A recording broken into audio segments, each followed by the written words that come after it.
Hello friends, welcome to Swapna creations.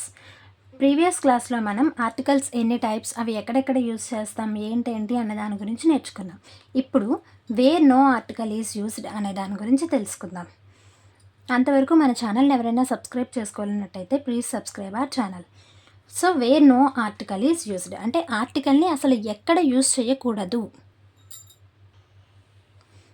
Before the names of days and months అంటే days and months నేమ్స్కి కూడా use చేయకూడదు. So the Sunday అని ఎప్పుడు అనకూడదు. Sunday, Monday, Tuesday, Wednesday, January, February, March, April, అంతేగాని the January, the Sunday, the Saturday అని ఎప్పుడు అంటే before the names of days and months use చేయకూడదు. బ్రాంచెస్ ఆఫ్ నాలెడ్జ్, సైన్స్ అనాలే కానీ ది సైన్స్ అనకూడదు. Geology, just geology, not the geology, not the English, just English. Okay. Before the names of games, hockey, cricket, volleyball, badminton ఇలా అనాలే కానీ the hockey, the volleyball అని ఎప్పుడు గేమ్స్కి ఎప్పుడు యూస్ చేయకూడదు. Next one, by air, over hill, అంతేగాని by the air, over the hill అలా ఎప్పుడు యూస్ చేయకూడదు. బై అండ్ ఎయిర్ అసలు అలా యూస్ చేయకూడదు. ఎందుకంటే కొన్ని చోట్ల మాత్రమే అంటే నౌన్స్ ఇన్ సర్టైన్ ఫ్రేజెస్లో ఉన్న నౌన్స్కి ఎప్పుడు యూస్ చేయకూడదు.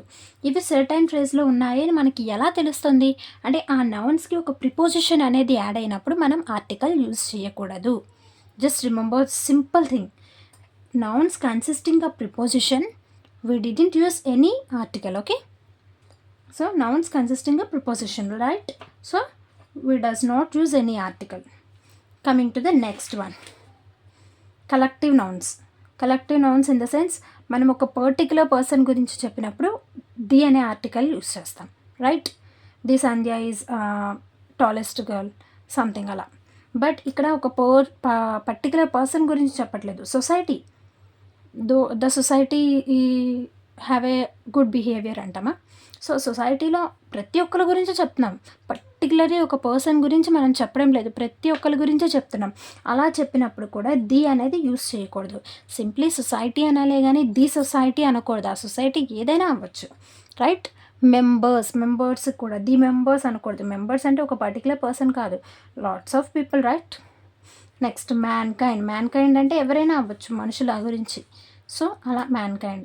ఇందాక చెప్పాను చూసారా, నౌన్స్ కన్సిస్టింగ్ సర్టైన్ ఫ్రేజెస్లో ఉండే నౌన్స్కి దెర్ ఈస్ నో ఆర్టికల్ అనేది అసలు యూస్ చేయకూడదు. సో అంటే ప్రిపోజిషన్స్ ఉన్న నౌన్స్ని మనం అబ్జర్వ్ చేయాలి. ఇందాక చూసారా, బై ఎయిర్, సేమ్ మళ్ళీ by air. On foot, by train అనాలి కానీ బై ది ట్రైన్ అనకూడదు. ఎందుకంటే ఆల్రెడీ ఇక్కడ ఒక ప్రిపోజిషన్ అనేది యూస్ చేసాం. ప్రిపోజిషన్ యూస్ చేసినప్పుడు ఇంకా ఆర్టికల్ యూస్ చేయాల్సిన అవసరం లేదు. ఓకే. బిఫోర్ సబ్స్టెన్సెస్ అంటే సబ్స్టెన్సెస్కి ముందు కూడా యూస్ చేయకూడదు. ది గోల్డ్ అని ఎప్పుడు అనకూడదు. గోల్డ్, సిల్వర్, ఐరన్ అంతే తప్ప వాటికి కూడా ది అనేది యూస్ చేయకూడదు.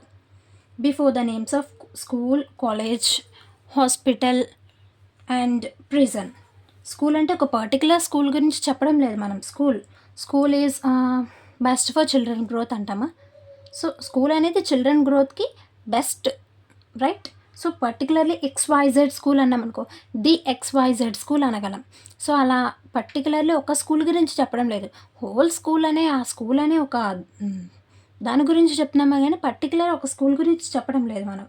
అలాంటి సిచ్యువేషన్స్లో కూడా where there is no article. Okay. She's in hospital అన్నాం, ఏ హాస్పిటల్లో ఉందో చెప్పామా మనం? చెప్పలేదు కదా, షీజ్ ఇన్ హాస్పిటల్. సో అలాంటప్పుడు కూడా there is no article. She's in the hospital అన్నాం అనుకో, అప్పుడు ఏ హాస్పిటల్ అని చెప్పాలి అప్పుడు మనం ఖచ్చితంగా. She's in the ABC hospital. Before diseases, she's suffering with fever అంటాం, అంతేగాని షీఈ్ సఫరింగ్ ద ఫీవర్ అని అనం కదా. సో విత్ అనేది ప్రిపోజిషన్ వాడినప్పుడు మళ్ళీ ఇక్కడ చూసారా ఎలాంటి ఆర్టికల్ యూస్ చేయట్లేదు. She suffering with fever. So article అనేది యూజ్ చేయలేదు, విత్ అనేది ప్రిపోజిషన్ వచ్చినప్పుడు సేమ్ మళ్ళీ ఆర్టికల్ అనేది మనం యూజ్ చేయలేదు.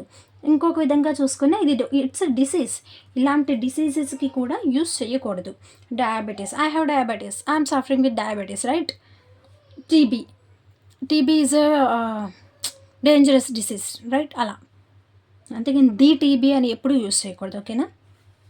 This is the best example for where there is no article is used. Thank you, friends.